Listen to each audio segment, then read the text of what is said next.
Jawaban ada saat tidak ada jawaban. Hanya saja kita yang mungkin susah untuk melihat jawaban Tuhan.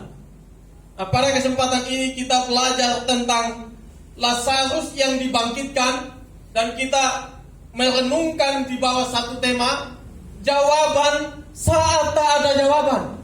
Memang lucu ya, jawaban waktu tidak ada jawaban. Kita sudah melihat tidak ada jawaban, kita merasakan tidak ada jawaban, tetapi sebenarnya ada jawaban. Ini yang dirasakan oleh Marta dan Maria.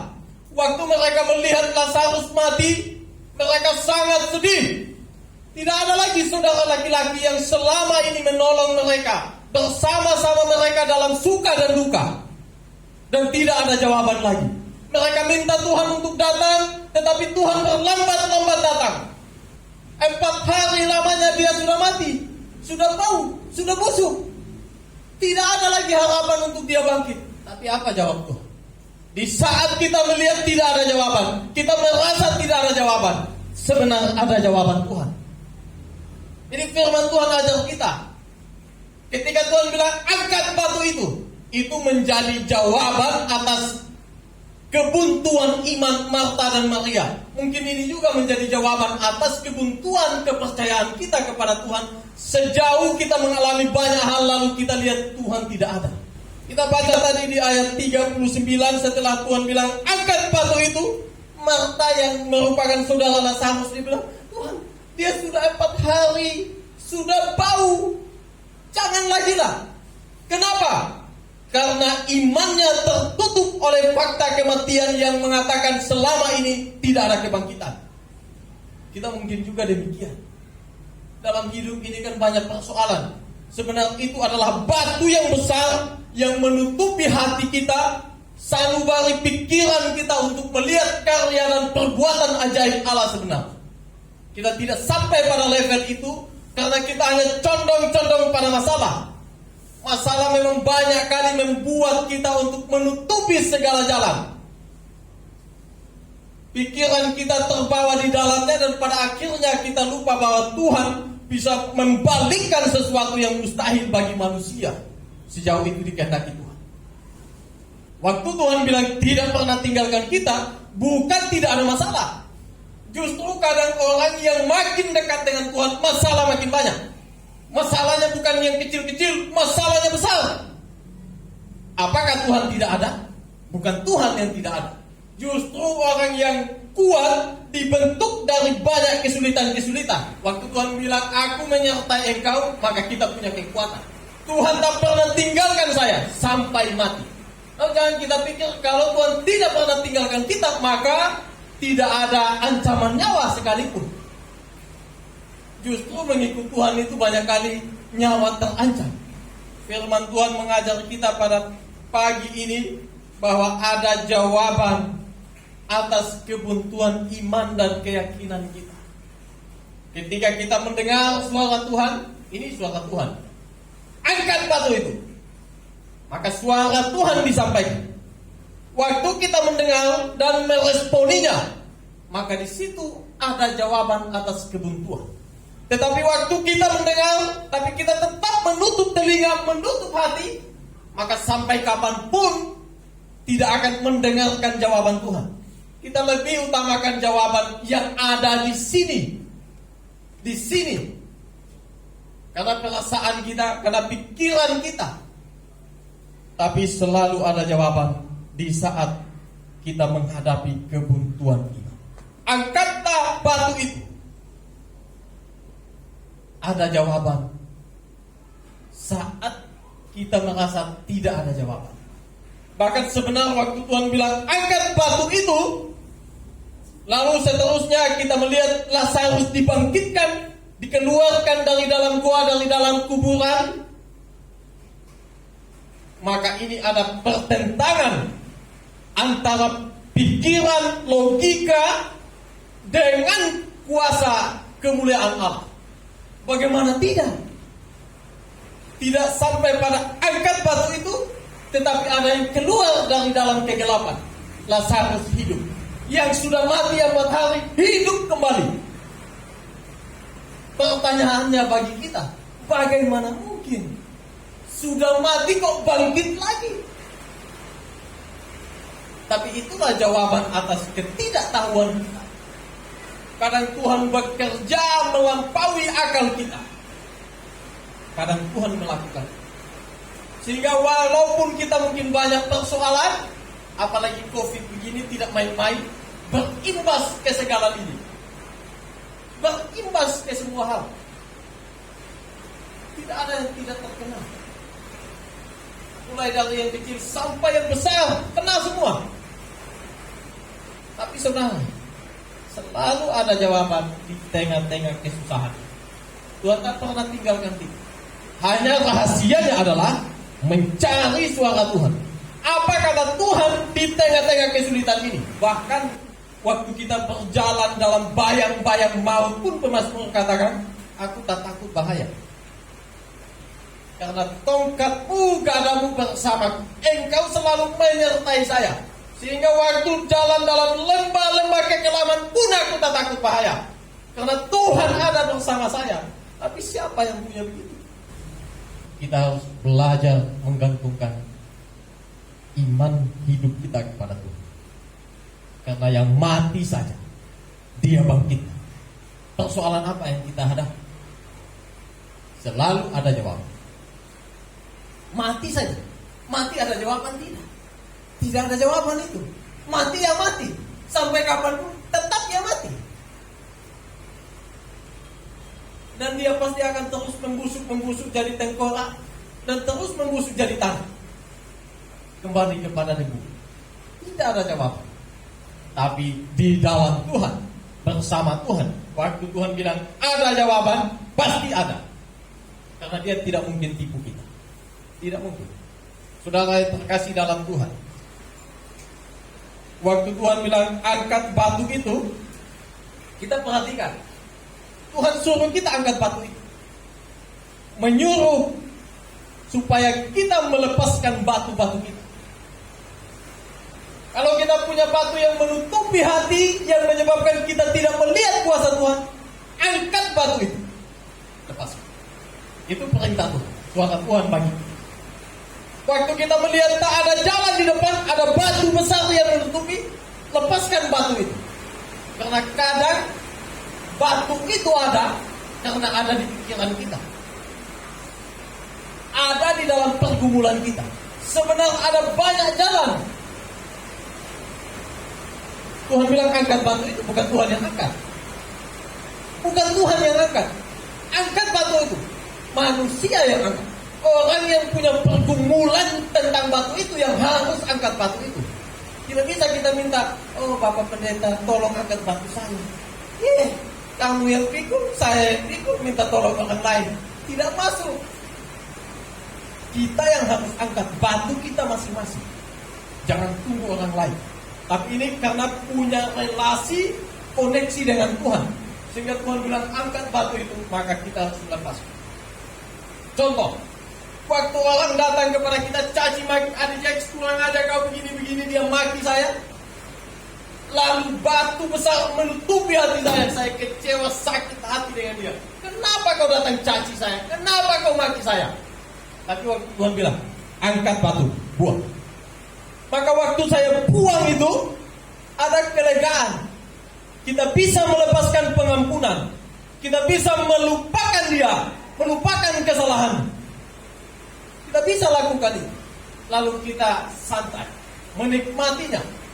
Karena Tuhan bisa mengubah kutuk cercaan itu menjadi berkat yang mungkin dia lihat, kok bisa ya?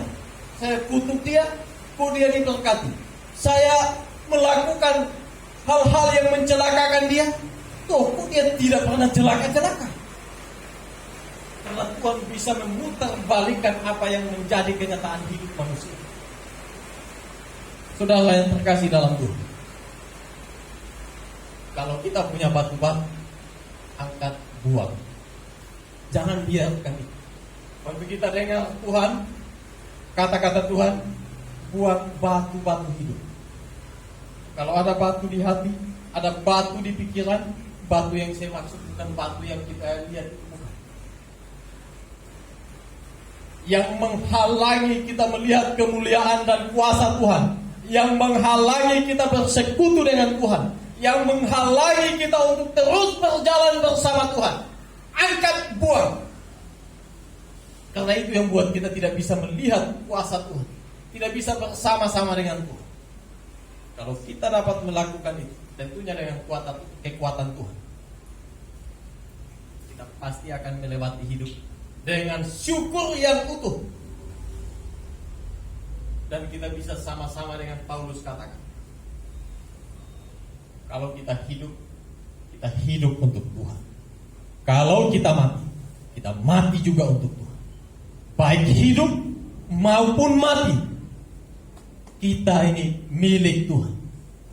Tuhan Yesus bilang, barang siapa tidak menyangkal dirinya, kita buang ego-ego kita. Waktu kita buang ego, indah sekali semua. Kita akan memasuki keindahan-keindahan bersama Tuhan. Lepaskan ego. Itulah Tuhan bilang, sangkal dirimu, pikul salibmu, lalu ikut aku. Kita harus buang semua keakuan kita. Lalu kita dengan sukacita, dengan rela hati, mau menanggung segala beban yang ada, lalu mengikut Tuhan setiap hari. Kalau kita sampai masuk itu, kita akan menikmati bersama Tuhan itu indah saja. Tidak ada yang jelek-jelek. Hal lain yang mau diajarkan di dalam hal itu, ya khusus pada waktu itu, tapi juga untuk kita sebenarnya. Kita bayangkan, jarak dari Betania sampai ke Yerusalem itu cuma 2 mil. Ya, kalau dikonversi ke kilo ya 3 kilo lah. 3,2 sekian. Tidak jauh. Lalu jarak antara kebangkitan Lazarus dengan kematian Tuhan Yesus tidak lebih dari 1 bulan. Tapi kita melihat waktu Tuhan Yesus mati, apa yang terjadi. Murid-muridnya pun tidak percaya lagi bahwa Tuhan akan bangkit pada hari yang ketiga. Padahal belum lama, belum sampai 1 bulan, Tuhan Yesus mati di Yerusalem. Tuhan melakukan perkara ajaib di Betania, 3 kilo lebih, tidak jauh. Tidak sampai 1 bulan, masih ada hangat diingatan tentang peristiwa ajaib itu. Tapi waktu Tuhan mati, mereka tidak melihat jalan lagi. Mereka lupa bahwa Tuhan pernah berjanji, ulang-ulang dibilang, Dia akan mati, bangkit pada hari ketiga. Tetapi fokusnya hanya kepada duka, kepada sedih, kepada persoalan, kepada kematian Tuhan. Sehingga tidak bisa melihat apa yang Tuhan katakan sebelumnya bahwa Dia akan bangkit. Mereka tidak bisa lihat bahwa apa yang dilakukan oleh Tuhan di Betania bisa terjadi pada kebangkitan Tuhan. Tidak lihat lagi. Menjadi pelajaran penting bagi iman kita. Tuhan melakukan perkara yang ajaib, baru sebentar Tuhan buat bagi kita. Sekarang kita masuk pada fase kesusahan, kita sudah lupa akan kuasa Tuhan yang ajaib itu. Jangan sampailah kita seperti murid-murid Tuhan Yesus. Kalaupun sampai, kita harus lihat juga runutannya. Pada hari Tuhan mati, selama 3 hari ini, mereka goncang sekali, takut sekali. Tetapi waktu Tuhan bangkit lalu menunjukkan dirinya kepada mereka, semangatnya besar sekali, mengalahkan ketakutan. Nah, itu yang kita punya, harus kita punya.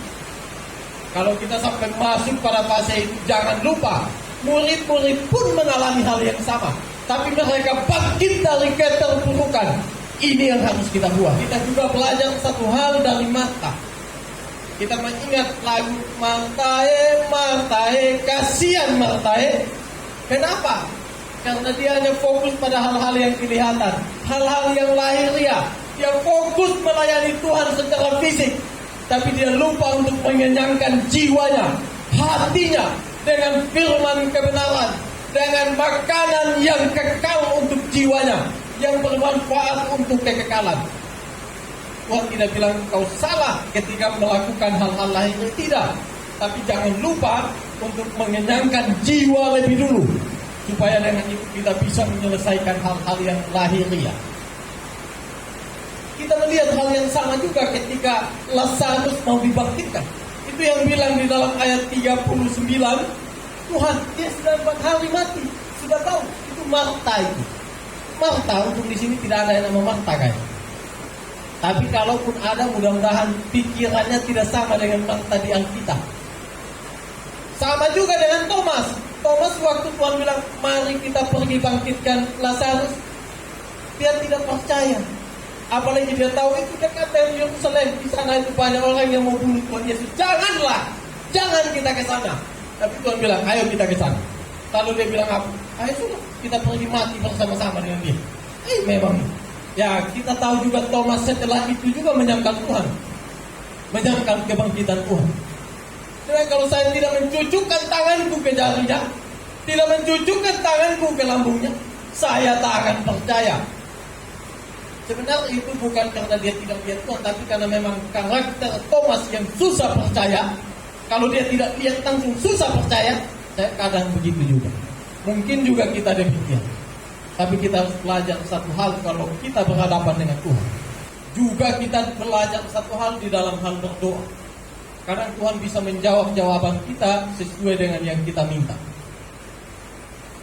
Karena Tuhan menjawab jawaban kita tidak sesuai yang kita minta, tapi Tuhan sudah jawab. Contohnya, hari Jumat malam kami sharing waktu ibadah bersama. Saya contohkan ke adik-adik saya. Dulu waktu saya belum nikah, saya minta Tuhan untuk kasih saya jodoh yang putih, yang langsing. Kalau bisa tingginya sama persis dengan saya. Itu permintaan saya kepada Tuhan. Tuhan kasih saya istri saya. Saya lihat istri saya pendek. Dan cerewet lagi. Padahal salah satu yang saya minta kalau bisa saya lah yang cerewet, tapi istri saya yang cerewet. Saya dapat. Apakah Tuhan tidak jawab doa saya? Tuhan sudah menjawab doa saya lebih daripada yang saya minta. Tuhan kasih yang saya butuh, supaya membentuk saya juga. Coba kalau Tuhan kasih sesuai yang ada di otak saya, bisa-bisa saya tidak bertindak sebagai suami yang adil, yang bijaksana.